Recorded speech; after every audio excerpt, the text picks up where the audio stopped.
Seri 9 Bukek Xiansu. Kisah sepasang Raja Wali. Cerita, Ho Ping Hu. Audiobook, novel silat. Bab 44. In Moi. Siang In terkejut dan jantungnya berdebar keras. Itulah suara encinya Siang Hua. Cici. Dia cepat menoleh dan makin girang hatinya ketika dia melihat Qian Bu bersama encinya, seorang kakek tua berambut putih, dan 5 orang tawanan itu berada di atas rakit bambu yang didayung oleh mereka ke tepi sungai. Bu Koko, kau tolonglah aku, Siang In berteriak girang melihat munculnya pemuda itu. Dia telah salah mengira bahwa pemuda yang pandai mengenal sajak kuno itu hanyalah seorang kutu buku yang lemah. Dia mengerti sekarang bahwa pemuda itu memiliki ilmu kepandaian tinggi, maka begitu bertemu dia berteriak minta tolong. Xiao Moi, adik kecil, kau tenanglah. Qian Bu berkata sambil meloncat ke darat dengan gerakan yang amat lincah, diikuti oleh kakek berambut putih yang bukan lain adalah si Tian Hoatsu. Pada saat itu, hampir berbareng si petani maut Liao Kui dan si sastrawan Yu Cipok telah tiba di situ. Depannya membentang luas sebatang sungai yang amat lebar. Sungai ini adalah Sungai Itung. Nona, kemana engkau hendak lari? Yu Cipok yang bertugas menawan kembali, pengantin kedua, ini menubruk sambil meloncat dari atas kudanya. Siang In mencoba untuk mengelak ke kiri sambil mengirim pukulan dengan tangan kanannya ke arah dada sastrawan itu. Plak! Pukulan darah itu yang dilakukan dengan sekuatnya diterima oleh si sastrawan sambil tertawa dan sebaliknya sastrawan itu menangkap pergelangan tangan Siang In. Lepaskan aku! Siang In meronta namun percuma karena pegangan Yu Cipok itu kuat sekali. Tiba-tiba terdengar bentakan nyaring. Keparat, lepaskan dia! Yu Cipok cepat menengok dan melihat tubuh pemuda tampan bekas tawanan itu melayang dengan cepat ke arahnya. Dia terkejut, melepaskan Siang In dan menyambut Qian Bu dengan tamparan dahsyat, mengambil kesempatan selagi pemuda itu masih melayang. Des! Qian Bu sudah mendorong dan mengerahkan sinkangnya. Dua tenaga dahsyat bertemu dan akibatnya tubuh sastrawan itu hampir roboh terjengkang kalau saja dia tidak cepat meloncat ke belakang sambil memandang heran dan mengeluarkan senjatanya, yaitu sepasang koan-koan pit. Sementara itu, si petani maut juga sudah tiba di situ, akan tetapi sebelum dia sempat turun tangan, terdengar suara ketawa dan ketika dia menoleh ada tangan menampar mukanya. Untung Liao Kui adalah seorang berkepandaian tinggi dan merupakan pembantu utama dari Tambolon, maka begitu mendengar ada angin menyambar, dia sudah mengelak dan cepat menengok. Kiranya yang menamparnya tadi adalah seorang kakek berambut putih yang menamparnya sambil tertawa-tawa. Liao Kui teringat bahwa kakek ini yang muncul di dalam kekacauan pesta, maka dia dapat menduga bahwa kakek ini tentu lihai sekali. Seperti juga Tambolon sendiri, 2 orang pembantu utamanya ini belum mengenal si Tian Hoatsu bekas suami Durganini guru Tambolon. Liao Kui sudah cepat mengeluarkan senjatanya yang istimewa, yaitu batang pikulannya lalu menyerang kakek itu sambil menyerukan perintah mengepung dan mengeroyok kepada semua anak buah kedua pasukan yang jumlahnya ada 30 orang lebih itu. Siang Hua, Panglima Jain dan 4 orang pembantunya sudah cepat mendayung perahu getek atau rakit bambu itu ke tengah setelah Siang Hua yang tadi meloncat ke darat, berhasil menarik adiknya dan membawanya lari ke atas rakit. Sedangkan Qian Bu dan si Tian Hoatsu mengamuk dikeroyok oleh 2 orang pembantu Tambolon yang lihai dan 30 orang lebih itu. Si Tian Hoatsu tidak mengeluarkan ilmu sihirnya karena kakek ini mengira bahwa bekas istrinya, Durganini ikut pula mengejar dan mengeluarkan ilmu sihir berarti mencari penyakit kalau nenek bekas istrinya yang merupakan tokoh sihir itu berada di situ. Malah dia pun sudah merasa gentar, maka cepat dia berkata. Orang muda, mau tunggu apa lagi? Hayo lekas kembali ke rakit. Kakek itu sudah menyambar beberapa buah batu, lalu dia melemparkan sebuah batu melayang lurus ke depan, tepat di permukaan air sungai, disusul tubuhnya meloncat, menginjak batu itu sambil melempar lagi batu kedua ke depan, meloncat lagi dan dengan cara mengagumkan ini dia telah tiba di atas rakit. Akan tetapi, ternyata Qian Bu juga telah berada di atas rakit itu. Kiranya pemuda ini tadi melayang tinggi ke atas, lalu di atas membuat jungkir balik 9 kali sehingga tubuhnya meluncur terdorong gerakan poksai susul menyusul ini dan hinggap di atas rakit dengan ringan. Siang Hua, Siang In, Panglima Jain dan 4 orang pembantunya melongo melihat demonstrasi ginkang istimewa yang dilakukan oleh kakek berambut putih dan pemuda tampan itu. Siang Hua dan Siang In berpelukan dan mencucurkan air mata saking girang dan terharu bahwa mereka berdua telah lolos dari bahaya mengerikan yang mengancam diri mereka di sarang Raja Tambolon. Akan tetapi mereka tidak memperoleh banyak kesempatan untuk bertangisan dan saling menceritakan pengalaman lebih lama lagi karena kakek si Tian Hoatsu berseru. "Hayo kalian hentikan tangis-menangis itu, lihat mereka telah mengejar kita." Semua orang menengok dan memang benar. Kiranya 30 lebih anak buah Tambolon itu telah mempergunakan rakit-rakit yang banyak terdapat di tepi sungai dan melakukan pengejaran di atas 6 buah rakit yang mulai mengepung dan mencegat dari 4 jurusan. "Awas anak panah!" Qian Bu berseru sambil meloncat berdiri. Bersama kakek si Tian Hoatsu, pemuda pulau es ini dengan tangkas menyambut anak-anak panah yang datang menyambar, menangkis dengan kaki tangannya. Melihat ini, si Tian Hoatsu tertawa gembira. "Hahaha, orang muda perkasa. Engkau memang hebat." Dan seperti berlomba dan tidak mau kalah, dia pun menangkis dan menendang setiap anak panah yang meluncur dan menyambar di dekatnya. Kakek tua renta itu tertawa-tawa, gembira sekali seperti seorang anak kecil bermain perang-perangan. Akan tetapi selagi kedua orang ini sibuk menghadapi serangan anak panah dengan menangkis, 6 buah rakit itu telah mengepung dekat dan mereka telah menyerang dengan tombak-tombak panjang. Si kakek berambut putih menjadi makin girang. Dia dapat menangkap sebatang tombak musuh dan sambil bersorak girang dia meloncat ke atas sebuah rakit musuh dan mengamuk di situ.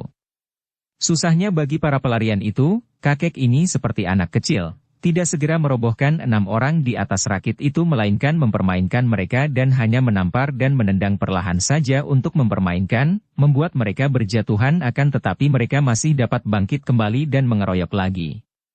Hal ini agaknya menyenangkan hati kakek itu, seperti seekor kucing mempermainkan 6 ekor tikus, melayani mereka, membagi-bagikan tamparan sambil tertawa-tawa. "Hei, tidak kena hehehe. Nah, berlututlah engkau, dan engkau rebahlah." Demikianlah kakek itu bermain-main, membuat gemas juga hati Qian Bu. Kalau kakek itu bersungguh-sungguh, agaknya bersama dia akan dapat melawan dan menahan semua musuh ini. Akan tetapi kakek itu main-main dan kini dia sibuk seorang diri menahan pengeroyokan para pengepung. Untung bahwa Panglima Jain dan 4 orang pembantunya juga melawan dengan gagah berani, juga Siang Hua dan Siang In membantu sekuat tenaga mereka, sungguh pun keadaan mereka amat repot karena dikepung dan dikeroyok. "Awas pinggir rakit!" Qian Bu berteriak dan cepat kakinya menendang kepala seorang musuh yang tahu-tahu muncul di pinggir rakit. Kiranya mereka itu kini telah mengirim beberapa orang untuk menyelam dan agaknya ingin menggulingkan rakit. Akan tetapi Panglima Jain dan para pembantunya juga sudah siap menjaga keselamatan rakit mereka yang mulai bergoyang-goyang. "Au!" Seorang di antara pembantu Panglima Jain mengeluh dan tubuhnya terjungkal ke dalam air sungai karena perutnya telah terkena sebatang senjata rahasia paku beracun yang dilepas oleh si petani maut. "Awas senjata rahasia!" Qian Bu berteriak lagi dan dia sudah menghadapi serangan paling dahsyat di pinggir rakit. Berkat amukan Qian Bu yang amat tangguh, si petani maut Liao Kui dan sastrawan Yu Cipok yang tidak dapat langsung menyerang secara dekat itu kembali menyuruh para anak buahnya mundurkan rakit. "Lepas anak panah!" Perintahnya dan kembali anak-anak panah meluncur menyerang ke perahu para pelarian itu. Qian Bu sibuk sendiri dan tidak mungkin dia harus melindungi seluruh rakit dari anak-anak panah itu.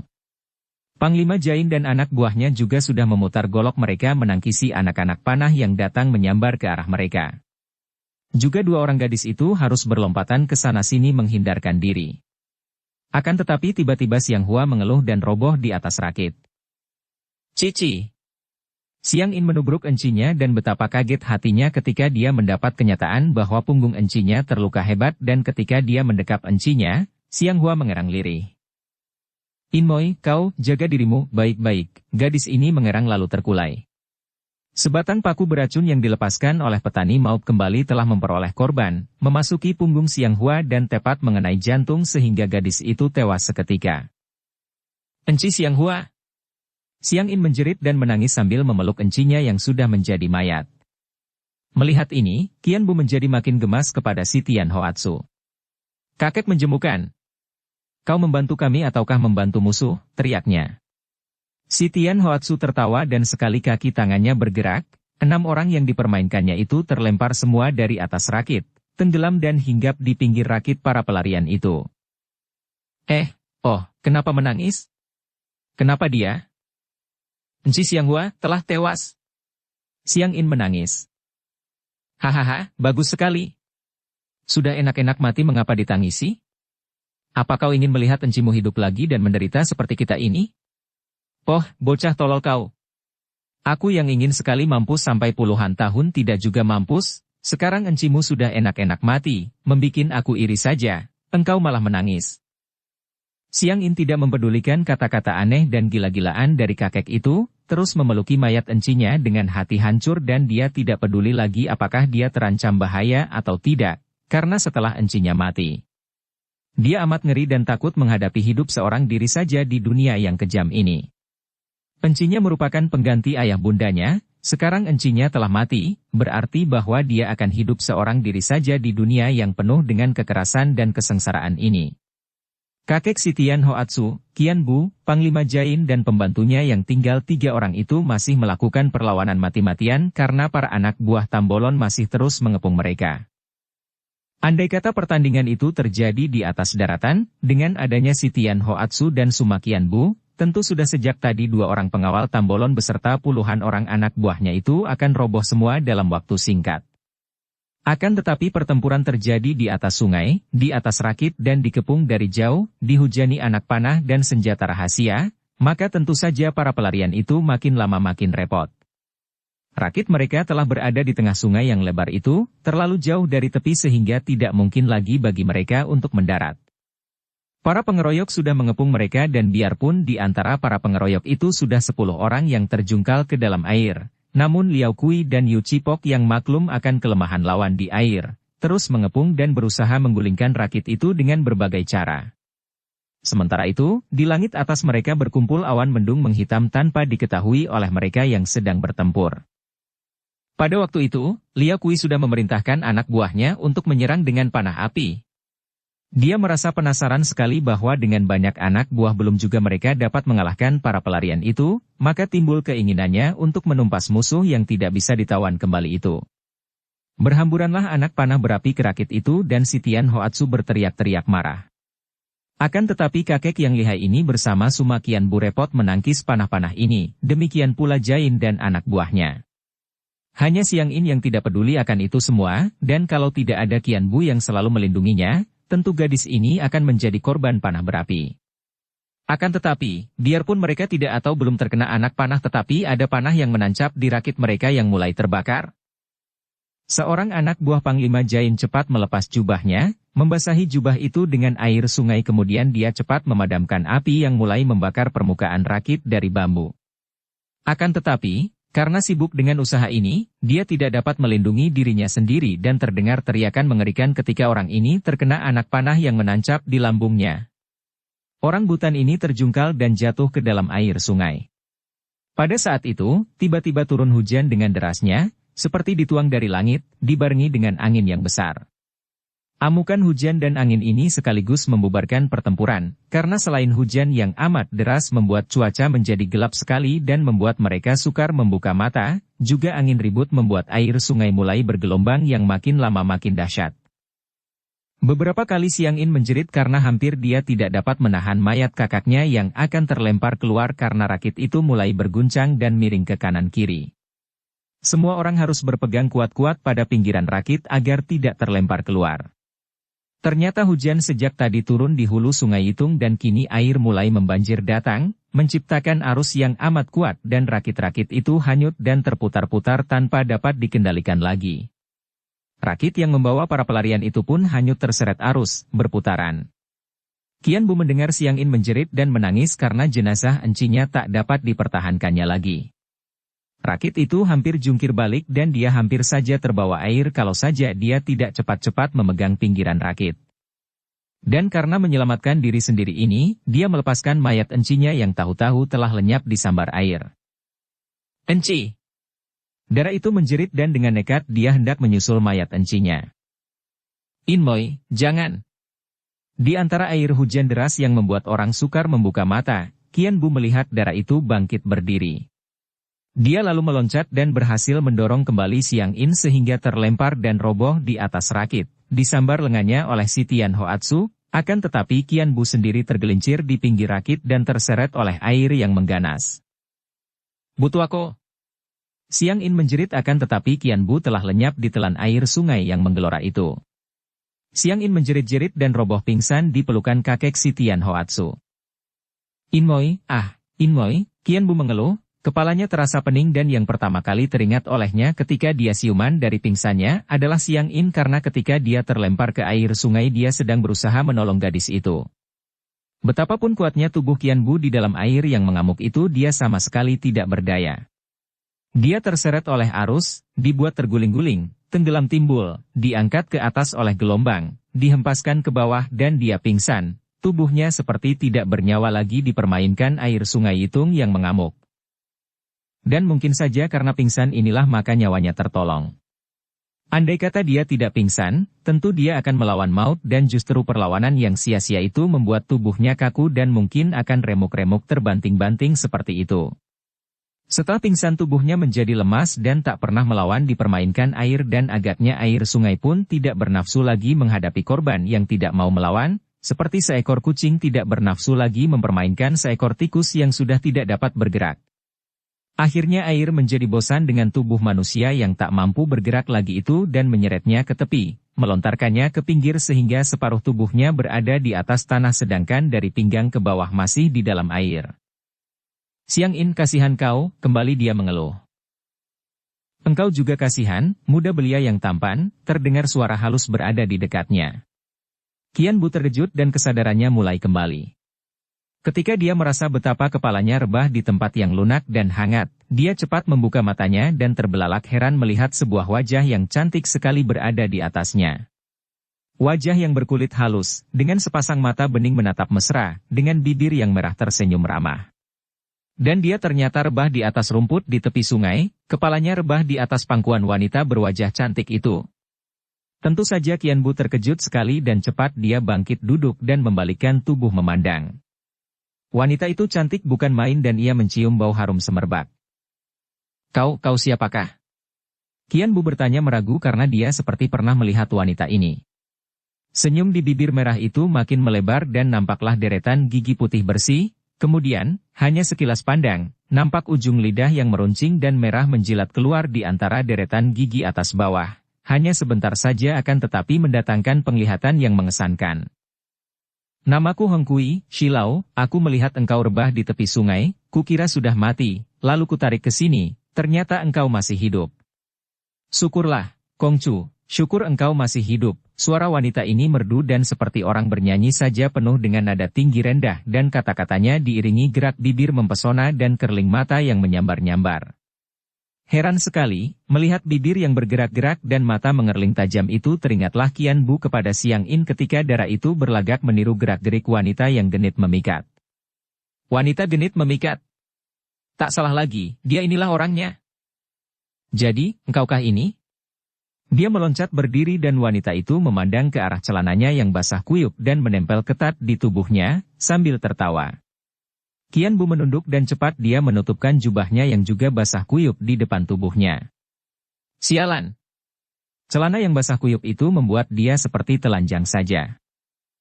Engkau sudah mengenal aku, Kongcu, wanita itu bertanya dan memandang penuh selidik. Bukankah engkau yang dicari-cari oleh Teng Siang In? Qian Bu bertanya, diam-diam harus mengakui bahwa wanita yang sudah matang ini benar-benar cantik menarik dan mempunyai daya pikat yang amat kuat. Bukankah engkau yang, mencuri kitab dari darah itu? Wanita yang berpakaian mewah dan indah, dengan gelung rambutnya yang tinggi itu tersenyum lagi. Dia ini bukan lain adalah Mao Xiao Moli.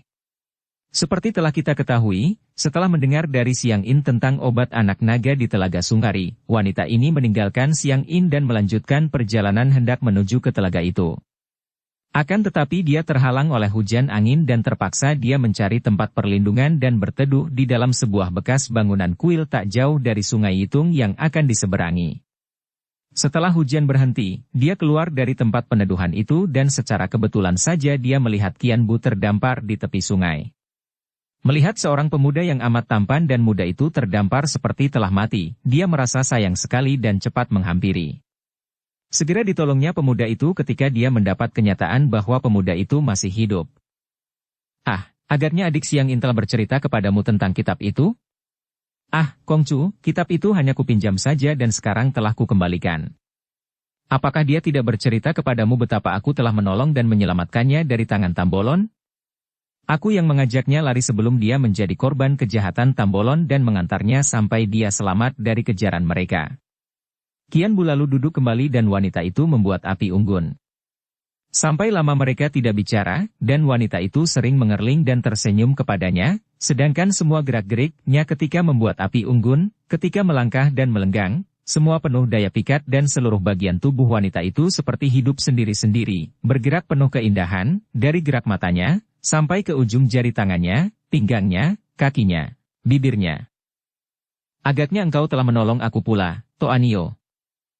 Ai, jangan menyebut aku Toanio, Kongcu. Wanita itu cepat memutar tubuh, mencela akan tetapi sambil tertawa. Setelah kita bertemu di sini dan kebetulan aku menarikmu dari air, bukankah kita telah menjadi sahabat? Engkau juga menyebut aku Kongcu, tuan muda. Hihik, engkau sungkan benar, biarlah kau menyebut aku, Enci, karena aku memang lebih tua darimu dan kau, siapa sih namamu? Aku Qian Bu, Suma Qian Bu. Namamu gagah, seperti orangnya. Nah, Qian Bu, bukankah kita sekarang sudah bersahabat dan lebih akrab kalau aku menyebut namamu saja dan kau menyebut Enci kepadaku seolah-olah kita ini dua orang bersahabat atau bersaudara? Terima kasih. Enci Hongkui, engkau baik sekali. Wanita itu kembali tersenyum dan membesarkan api unggun. Kau duduklah dekat api, biar tubuhmu hangat dan pakaianmu kering. Aku harus pergi mencari yang lain-lain, Enci. Mungkin mereka pun terdampar dan selamat seperti aku. Yang lain-lain siapakah? Mereka berdua duduk berdampingan di atas rumput, dekat api unggun. Malam itu gelap dan dingin, akan tetapi api unggun itu hangat. Qian Bu lalu menceritakan pengalamannya, betapa dia bersama Siang Hua, kakek si Tian Hoatsu dan 5 orang butan melarikan diri dari sarang gerombolan Tambolon. Kemudian setelah berhasil membawa pula Siang In yang muncul di tepi sungai, mereka dikepung oleh anak buah Tambolon dan dikeroyok, akhirnya sampai hujan angin menyerang mereka semua. Aku tidak tahu bagaimana dengan nasib mereka karena aku terlempar keluar dari rakit dan aku tidak ingat apa-apa lagi. Aku harus segera mencari Siang In. Kasihan sekali gadis itu, sudah kehilangan encinya yang tewas di atas rakit, kemudian dia sendiri masih terancam bahaya maut. Mudah-mudahan saja dia masih hidup dan selamat, dan aku harus mencarinya sekarang juga, Enci Hongkui. Akan tetapi mau Xiao Moli menggeleng kepalanya. Tidak akan ada gunanya, Qian Bu. Malam amat gelap, langit masih diliputi mendung dan tidak mungkin kita dapat mencari dia di tempat gelap begini. Kita menanti sampai besok dan aku akan membantumu mencari dia. Sekarang, mari kau makan dulu, aku membawa bekal roti dan arak. Qian Bu bangkit berdiri dan memandang ke arah sungai. Air masih penuh sungguh pun gelombang tidak mengamuk seperti tadi, akan tetapi keadaannya gelap benar sehingga memang tidak mungkin untuk mencari Siang In di sepanjang tepi sungai itu. Dia menarik napas panjang dan duduk kembali sementara wanita itu mengeluarkan bungkusan roti dan seguci arak. Makanan itu dibelinya dari warung di dusun yang dilewatinya tadi dan dibawa sebagai bekal. Sungguh kasihan sekali Siang In, Qian Bu berkata ketika dia sudah duduk dan membayangkan keadaan Dara yang lincah jenaka itu. Apa muka dia itu? Sahabat baikmu? Pacarmu? Wajah pemuda itu menjadi merah sekali mendengar pertanyaan terakhir itu, pertanyaan yang diajukan dengan suara biasa saja. Oh, bukan. Kami hanya teman-teman seperjalanan yang beberapa hari saling berjumpa dalam hutan. Kukira pacar atau calon istri. Aku masih belum bertunangan. Qian Bu menjawab cepat untuk menyetop percakapan mengenai hal itu. Wanita itu memandangnya dengan kerling tajam dan senyumnya melebar, manis sekali. Wajahnya kelihatan kemerah-merahan di bawah sinar api unggun. Qian Bu, kau makanlah. Roti ini kubeli di dusun tadi, masih lunak. Marilah. Terima kasih. Qian Bu menerima roti dan bersama Mau Xiao Moli yang mengaku bernama Lau Hongkui, nama kecilnya yang jarang dikenal orang itu, dia makan roti karena memang perutnya terasa lapar sekali. Teringat olehnya betapa dia bersama Siang In sudah sejak ditawan tidak makan apa-apa dan perutnya menerima roti dengan hangat. Melihat Qian Bu menelan roti agak seret, Mao Xiaomoli tersenyum dan mengulurkan tangannya yang memegang guci arak. Minumlah, arak ini pun arak baik, manis dan tidak begitu keras. Mana cawan atau mangkoknya? Qian Bu menerima guci. Ih, membawa cawan di perjalanan berabe saja dan di tempat ini mana ada mangkok? Kau minum saja dari guci itu. Tapi, ini guci arakmu dan... Ai, Qian Bu, mengapa engkau banyak sungkan? Minum begitu saja mengapa sih? Habis, bagaimana engkau nanti kalau hendak minum? Bagaimana? Ya biasa saja, dari guci. Kalau begitu, kau minumlah dulu. Qian Bu mengembalikan guci arak, merasa sungkan kalau harus mendahului. Untuk minum dari guci, berarti bahwa mulut guci akan beradu dengan mulutnya. Hihik, engkau seperti anak kecil saja. Mao Xiaomoli diam-diam merasa girang sekali dan makin tergila-gila kepada pemuda remaja yang tampan dan sopan ini. Dia membuka tutup guci, mencucuk mulut guci mereguk sedikit arak, kemudian menyerahkan guci itu kepada Qian Bu. Nah, giliranmu minum. Karena memang roti itu sebagian berhenti di kerongkongannya, Qian Bu menerima guci arak dan mereguk araknya, langsung dari mulut guci masuk ke mulutnya. Setelah dia menurunkan guci itu, Mao Xiaomoli mengambil dari tangannya dan tanpa ragu-ragu wanita itu minum lagi. Qian Bu melihat betapa sepasang bibir yang berkulit tipis itu mengulum mulut guci dan betapa leher yang panjang itu bergerak-gerak ketika arak memasukinya. Cepat Qian Bu menunduk karena penglihatan itu terlalu mendebarkan jantungnya, entah mengapa dia sendiri pun tidak mengerti. Baru saja mereka selesai makan roti dan minum arak, dan Qian Bu duduk membelakangi api untuk mengeringkan pakaiannya di punggung. Tiba-tiba dia mendengar gerakan orang dan dia bersikap waspada sungguh pun masih kelihatan tenang saja. Dia tahu bahwa ada gerakan beberapa orang mendekat tempat itu dari arah daratan yang penuh pohon-pohon. Mula-mula dengan penuh harapan, timbul dugaannya bahwa itu adalah Siang In dan teman-teman lain, akan tetapi dia tahu bahwa harapannya itu sia-sia karena kalau Siang In, tentu sudah berseru memanggilnya, pula kalau mereka itu teman-teman, tentu tidak berindap-indap seperti kelakuan orang-orang yang mempunyai niat buruk. Hus, kau mendekatlah ke sini. Ada orang-orang datang, Mao Xiaomoli berbisik dan tahulah Qian Bu bahwa wanita ini juga memiliki pendengaran yang amat tajam. Dan wanita ini kelihatan tenang saja, bahkan kini menambah kayu kering pada api unggun sehingga keadaan di situ menjadi cukup terang. Kau mendekatlah agar aku dapat melindungimu, Qian Bu. Mereka itu tentu orang-orang yang berniat buruk, Qian Bu menurut dan dia mendekati wanita itu. Mereka masih duduk di dekat api unggun ketika orang-orang itu telah datang mengurung dan dari sudut matanya Qian Bu melihat bahwa mereka itu adalah 2 orang pembantu Tambolon bersama 10 orang anak buah mereka. Dia bersikap waspada karena maklum bahwa 2 orang pembantu Raja Liar itu memiliki ilmu kepandaian yang tinggi juga. Munculnya 2 orang pengejar ini mendatangkan 2 macam perasaan di hati Qian Bu. Dengan masih berkeliarannya mereka itu di sini, berarti bahwa mereka belum dapat menawan kembali Siang In dan yang lain-lain, akan tetapi juga menimbulkan keraguan apakah mereka semua yang menjadi pelarian itu dapat menyelamatkan diri dari sungai yang mengganas. Yang datang itu memang benar adalah sisa anak buah Tambolon yang berhasil menyelamatkan diri dari amukan badai di Sungai Itung, dipimpin oleh Liao Kui si petani maut dan Yu Cipok si Siu Cai maut. Mereka tidak berhasil menemukan para pelarian itu dan melihat api unggun dari jauh, mereka lalu berindap-indap datang ke tempat itu. Marah hati mereka ketika mengenal Qian Bu sebagai seorang di antara para pelarian itu, dan 2 orang pembantu Tambolon ini mengenal pula Mao Xiaomoli, karena ketika siluman kucing ini dahulu bersama Hek Tiao Lomo memimpin pasukan pemberontak menumpas pasukan Tambolon di Koan Bun, mereka berdua langsung berhadapan dengan wanita ini dan suhengnya yang lihai.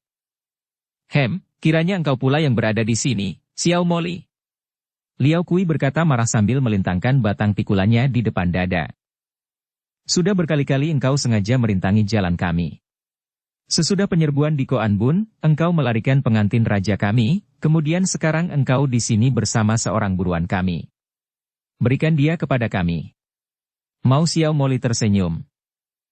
Kalian orang-orang liar kaki tangan Tambolon, lebih baik lekas pergi dari sini jangan mengganggu aku kalau kalian belum bosan hidup. Dengan sikap tenang seenaknya Lau Hongkui, wanita cantik yang merasa terganggu kesenangannya itu berkata sambil mengorek api unggun sehingga nyalanya menjadi makin besar.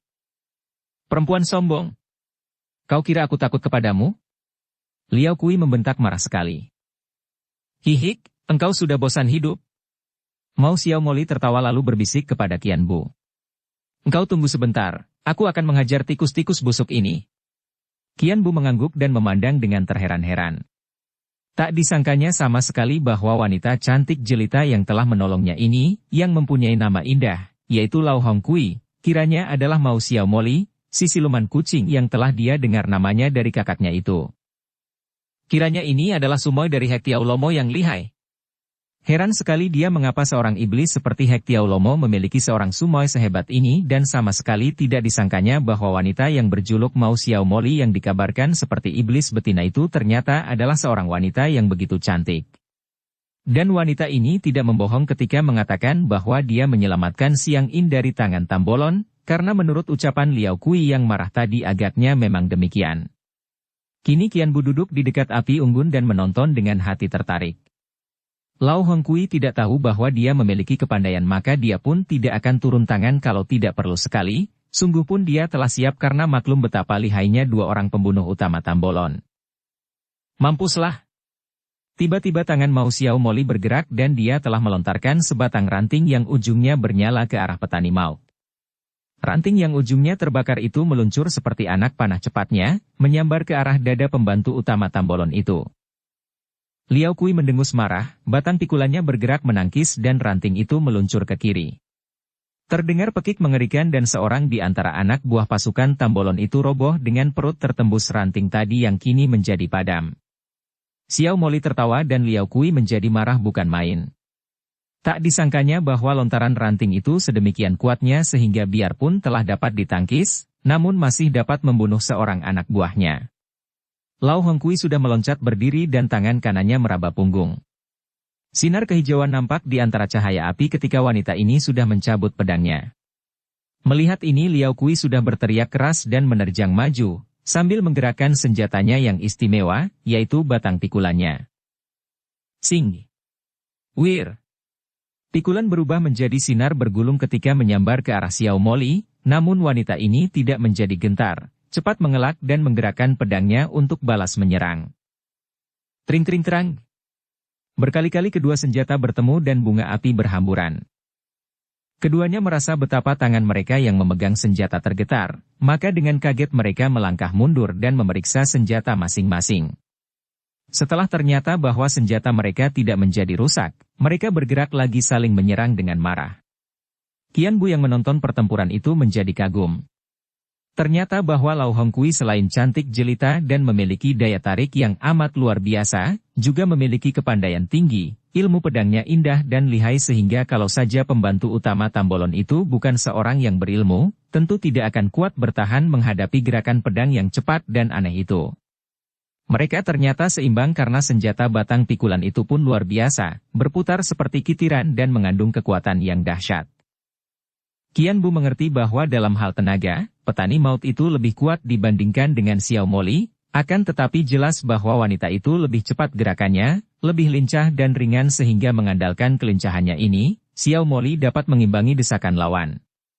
Betapapun juga, Qian Bu maklum bahwa kalau dilanjutkan, besar kemungkinan wanita itu akan dapat merobohkan lawannya, sungguh pun akan tidak mudah baginya melakukan hal itu. Maka dia hanya menonton saja dan waspada terhadap gerak-gerik si Xiu Chai Mao dan anak buahnya yang juga menonton dengan penuh perhatian. Melihat betapa setelah lewat 50 jurus temannya belum juga dapat mengalahkan wanita itu, bahkan kini gulungan sinar pedang kehijauan itu menjadi makin lebar dan makin menghimpit, Yu Cipok menjadi tidak sabar. Iblis betina banyak tingkah, teriaknya dan dia sudah menerjang maju dengan sepasang koan-koan pit di tangannya melakukan gerakan cepat menotok secara bertubi-tubi di 17 jalan darah depan tubuh wanita lihai itu. Cring-cring-cring-terang. Xiao Moli terhuyung ke belakang karena dia harus menghadapi serangan batang pikulan dan sepasang koan-koan pit yang amat lihai itu. Melihat dua orang itu sudah menerjangnya lagi dan 9 orang anak buahnya itu sudah makin mendekat, Mao Xiao Moli tiba-tiba mengeluarkan suara ketawa diikuti suara aneh seperti seekor kucing. Tangan kirinya bergerak melemparkan sesuatu ke arah gerombolan itu, tangan kanan memutar pedang mendesak dua orang lawan yang sudah menyerangnya lagi sambil berteriak. Qian Bu, tiarap! Terdengar bunyi ledakan keras dan 4 orang anak buah Tambolon roboh sedangkan yang 5 orang lagi cepat lari cerai-berai. Akan tetapi, Mao Xiaomoli sendiri terdesak hebat oleh Liao Kui dan Yu Cipok. Sebuah totokan yang amat cepat menyerempet lututnya, membuat wanita ini terhuyung dan pada saat itu, batang pikulan Liao Kui menghantam punggungnya yang biarpun sudah ditangkisnya dengan pedang, tetap saja masih membuat dia terjengkang dan roboh ke atas tanah. Kini 2 orang pembantu Tambolon itu sudah menubruk ke depan dengan senjata mereka. Wutut des! 2 orang itu berseru kaget dan terhuyung ke belakang, karena ada tenaga dahsyat dan berhawa dingin sekali melanda mereka dari depan. Itulah dorongan pukulan yang mengandung hawa sakti Swat Im Sin Kang dari Qian Bu. Pemuda ini tentu saja tidak mau membiarkan wanita cantik yang sudah menolongnya itu tewas di tangan musuh begitu saja, maka dia sudah meloncat ke depan dan melakukan pukulan jarak jauh tadi. "Enci Hongkui, apakah engkau tidak apa-apa?" "Tidak terluka," kata Qian Bu sambil menghampiri wanita yang masih terduduk di atas tanah itu dan yang kini memandang kepadanya dengan mata terbelalak lebar penuh keheranan. "Qian Bu, awas!" Tiba-tiba Mao Xiaomoli berseru keras. Akan tetapi dengan tenang saja Qian Bu membalikkan tubuhnya dan menggerakkan kedua tangan. Tentu saja tanpa diperingatkan pun dia telah tahu bahwa dia diserang dari belakang oleh 2 orang itu. Plak-plak bes! Liao Kui dan Yu Cipok kembali terhuyung ke belakang ketika penyerangan mereka disambut tangkisan dan tamparan kedua tangan Qian Bu yang mengandung tenaga dahsyat itu, kini tidak lagi mengandung hawa dingin, melainkan hawa panas karena pemuda itu telah mengerahkan tenaga sakti Fiang Sin Kang. Liao Kui tertangkis batang pikulannya yang membalik dan hampir menghantam kepalanya sendiri. Sedangkan Yu Cipok tertampar tangan Qian Bu yang panas, tepat mengenai lengannya, membuat dia merasa lengannya seperti lumpuh dan panas terbakar. Pada saat itu, Lau Hongkui sudah melemparkan 2 buah benda bundar lagi ke arah musuh. "Awas peledak!" Si petani maut berteriak dan bersama Yu Cipok dan anak buahnya dia meloncat jauh. Akan tetapi tetap saja ada 2 orang anak buahnya lagi yang roboh terguling dan maklum bahwa mereka tidak akan mampu melawan pemuda lihai dan wanita berbahaya itu, Liao Kui dan Yu Cipok lalu melarikan diri, menghilang di kegelapan malam diikuti anak buah mereka yang tinggal 4 orang itu. Qian Bu tidak mengejar, hanya berdiri tegak memandang ke arah mereka itu melarikan diri. Tiba-tiba Qian Bu menunduk dan dia melihat wanita itu telah berlutut di dekatnya, memegang tangan kanannya lalu menciumi tangannya itu.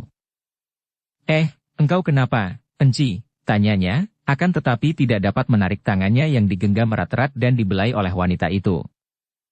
"Qian Bu, kau, tak kusangka, engkau hebat sekali. Kiranya engkau seorang pemuda yang sakti, sungguh mati aku tidak menyangkanya, kau hebat, aku kagum sekali padamu." Sudahlah, engkau pun lihai sekali, Enci Hongkui."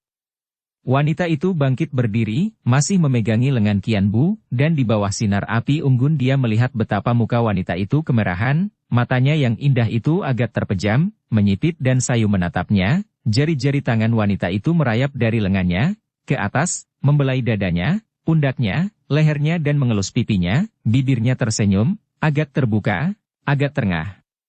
Teringat dia akan Siang In yang pernah meniru lagak wanita genit memikat, wanita ini yang dimaksudkan oleh darah itu dan kini dia menghadapi sendiri gaya Mao Xiaomoli yang amat memikat itu.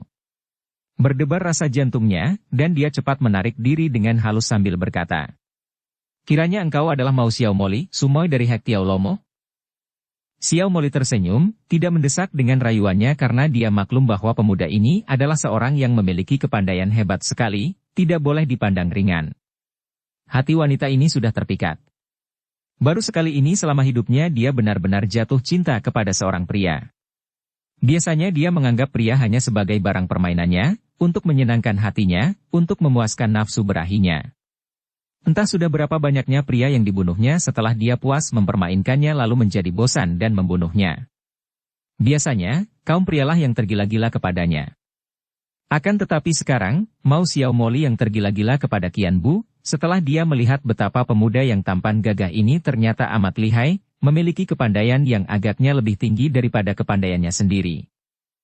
"Aku benci sekali kepada julukan itu, Qian Bu. Julukan yang diberikan oleh mereka yang tidak suka kepadaku.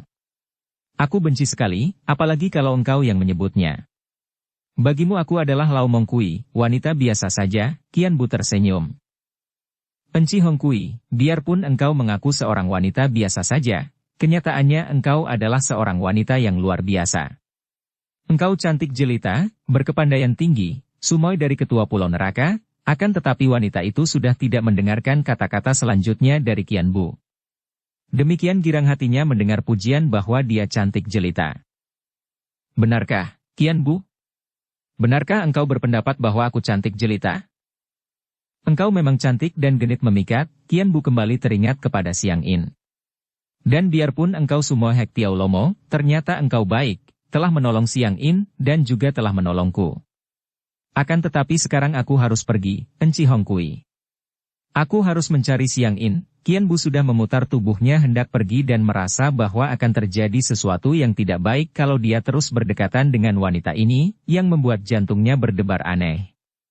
Wanita ini memiliki daya tarik yang amat luar biasa. Tadi ketika jari-jari tangan wanita itu menjelajahi tubuhnya, seperti ular-ular merayap, bulu tengkuknya meremang, akan tetapi di samping kengerian ini dia pun merasakan sesuatu yang aneh, nikmat dan membangkitkan keinginan tahunya. Qian Bu, nanti dulu. Lau Hongkui atau Mau Xiao Moli sudah lari mengejar dan memegang lengan tangan pemuda itu.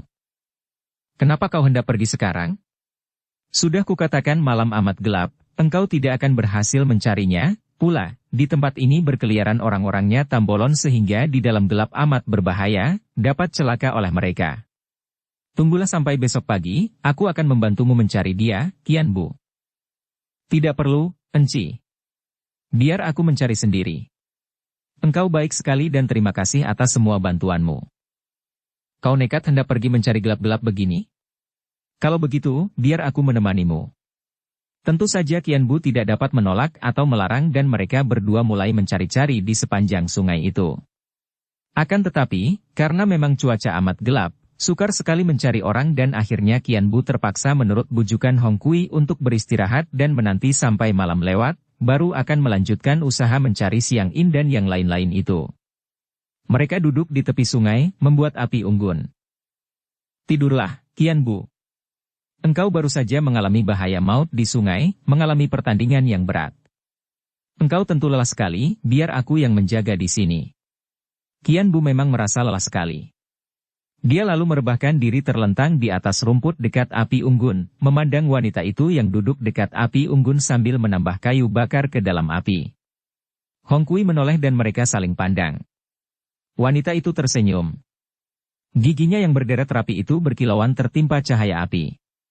Wanita cantik sekali, pikir Qian Bu yang rebah terlentang berbantal kedua tangannya. Enci Hongkui, kita baru saja saling bertemu. Mengapa engkau begini baik kepadaku dan selain menolongku dari sungai ketika aku pingsan, membantuku melawan anak buah Tambolon, bersikap manis dan kini hendak membantuku mencari Xiang In? Mengapa?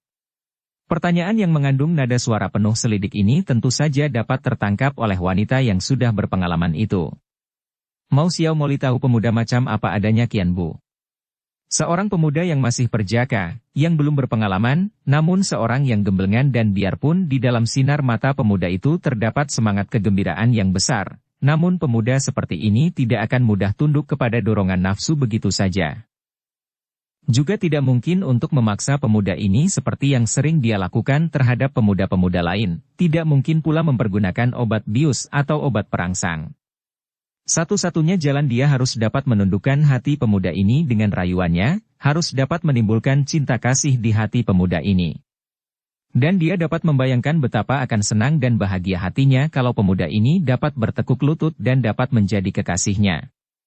Dia akan melepaskan semua petualangannya, akan menghindari semua pria lain kalau saja dia bisa mendapatkan cinta kasih dari pemuda luar biasa ini. Maka dia harus bersikap cerdik dan hati-hati. Dapat dibayangkan betapa kaget dan heran rasa hati Qian Bu ketika tiba-tiba dia melihat wanita cantik itu menutupi muka dengan kedua tangan dan terisak menangis. Enci, kau kenapa? Tanyanya sambil bangkit duduk. Hongkui terisak lirih, mengatur pernapasannya terengah, kemudian dia menurunkan kedua tangan. Mukanya pucat, matanya merah dan air mata menetes turun ke atas kedua pipinya. Dia menggigit bibir seperti hendak memperkuat hatinya, kemudian baru dia berkata sambil menunduk. Pertanyaanmu mengingatkan aku bahwa aku hanyalah seorang calon mayat, Qian Bu, air matanya bercucuran. Apa maksudmu, Enci? Qian Bu memandang penuh perhatian dan teringat akan gaya Xiang In ketika menirukan gerak-gerik wanita ini. Akan tetapi sekali ini agaknya Hong Kui tidak bersandiwara, tidak berpura-pura dan bergaya memikat. Tadi aku tidak berterus terang ketika menceritakan kepadamu, adik Qian Bu. Aku sampai mencuri kitab dari Pek Tousan, kitab peninggalan ayah adik Xiang In, hanya karena terpaksa. Aku keracunan hebat oleh latihan yang keliru, melatih ilmu dari kitab Suheng Hek Tiao Lomo, dan aku tahu bahwa kalau tidak memperoleh obat yang tepat, aku akan mati. Sekarang, melihat bahwa engkau adalah seorang yang berilmu tinggi, maka timbul kembali harapanku, akan tetapi, aku sangsi apakah engkau akan sudi membantuku sehingga nyawaku dapat terhindar dari ancaman maut, maka aku membantumu sekuat tenagaku hanya agar engkau menaruh kasihan kepadaku. Enci Hong Kui, mengapa kau berkata demikian? Tanpa engkau menolongku sekalipun, kalau memang aku dapat membantu, aku tentu takkan menolak jika engkau membutuhkan bantuanku. Wajah yang pucat itu menjadi agak berseri, mata yang sayu oleh tangis itu memandang penuh harapan. Benarkah, Qian Bu? Benarkah kau sudi menolongku? Aku adalah seorang sebatang kara, tidak punya ayah bunda, tidak ada saudara. Ada suhengmu. Suhengku adalah seorang yang jahat, seorang yang kejam, bahkan ancaman maut ini datang dari kitabnya yang kupelajari, dan dia tidak peduli. Akan tetapi masih ada Hekuan Kuibo. Bukankah dia sucimu? Maaf, hampir aku lupa bahwa dia telah tewas.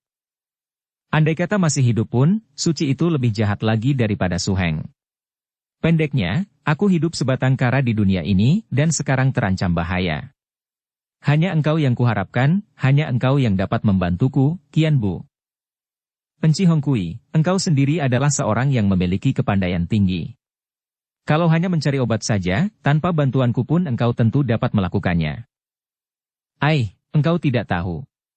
Pernah Suheng berkata kepada putrinya, si anak nakal Huili, bahwa yang akan dapat menyembuhkan keracunan di tubuhku ini hanya anak naga di Telaga Sungari.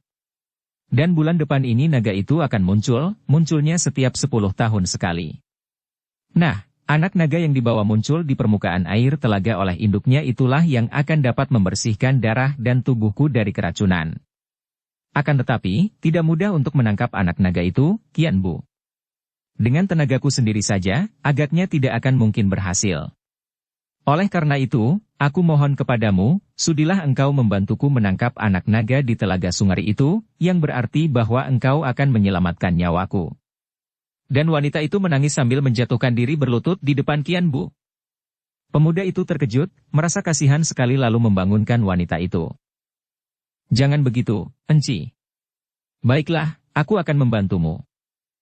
Terima kasih, terima kasih. Lau Hong Kui memegang tangan Qian Bu dan mencium tangan pemuda itu. Perbuatan ini bukan merupakan sandiwara lagi, melainkan keluar dari setulusnya hati karena dia merasa gembira dan berbahagia sekali. Enci, kau aneh sekali. Qian Bu perlahan menarik tangannya. Apa sih anehnya tolong-menolong antara manusia dalam hidup ini? Bahkan kuanggap bukan pertolongan lagi namanya, melainkan sudah semestinya kalau manusia hidup harus bantu-membantu. Aku besok akan membantumu mencari Xiang In dan yang lain-lain sampai dapat, Qian Bu. Setelah itu barulah kita berangkat ke Telaga Sungari dan mudah-mudahan saja kita akan berhasil karena urusan ini adalah mati hidup bagiku. Hong Kui cerdik sekali dan dia tidak mau terlalu mendesak, menahan kerinduan dan berahinya karena dia tidak ingin pemuda yang telah menjatuhkan hatinya ini akan menjadi curiga kepadanya. Memang dia amat membutuhkan obat seperti yang diceritakan oleh Xiang In itu, akan tetapi dia membohong bahwa dia akan mati. Yang jelas, dia merasa bahwa kesehatannya mundur banyak dan kadang-kadang terasa nyeri di dadanya sebagai akibat keracunan itu. Akan tetapi yang penting baginya bukanlah itu, melainkan Qian Bu. Kalau dia dapat memperoleh pemuda yang membuatnya tergila-gila ini sebagai suami atau kekasih, biar mati oleh racun itu pun dia sudah merasa puas. Kedua orang ini lalu beristirahat.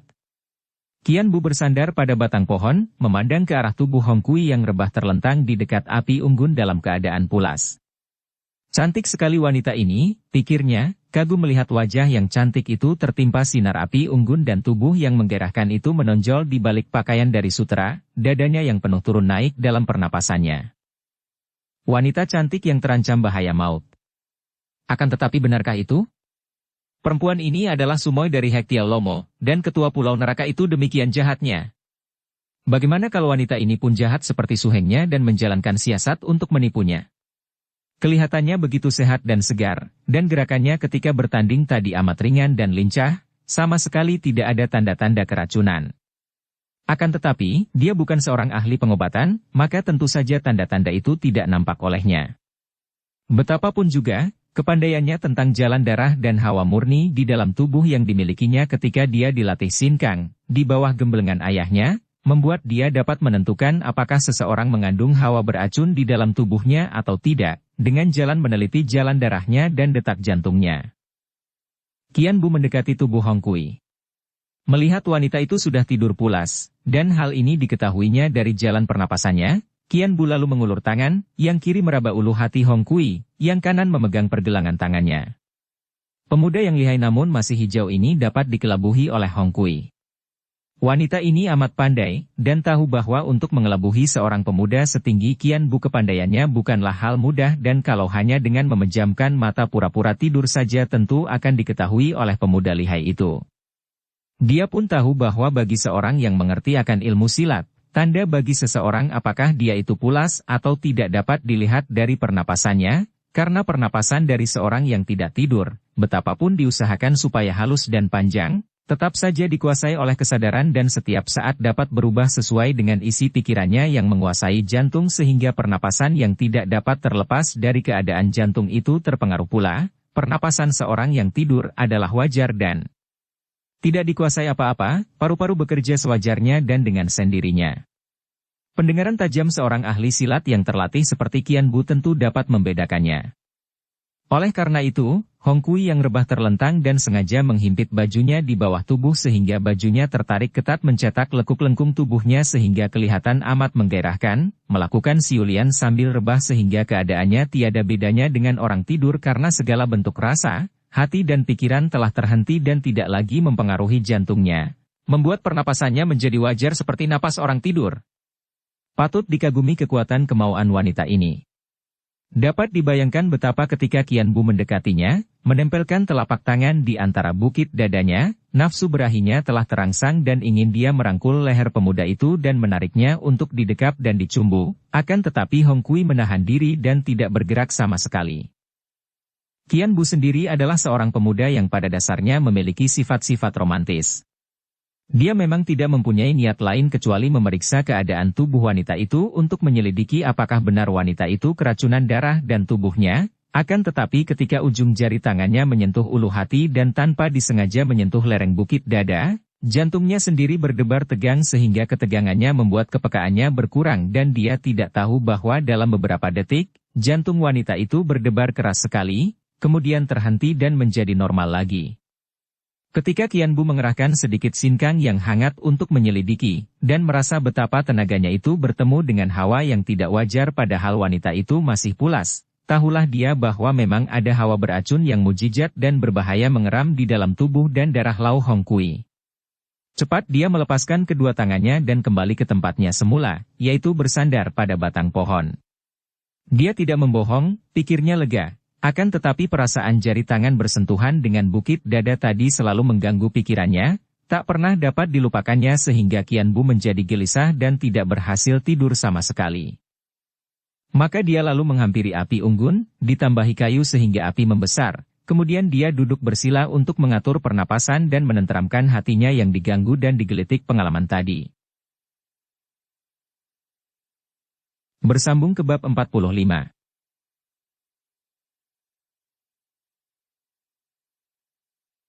Dukung kami dengan subscribe, follow, like, komen dan share. Terima kasih.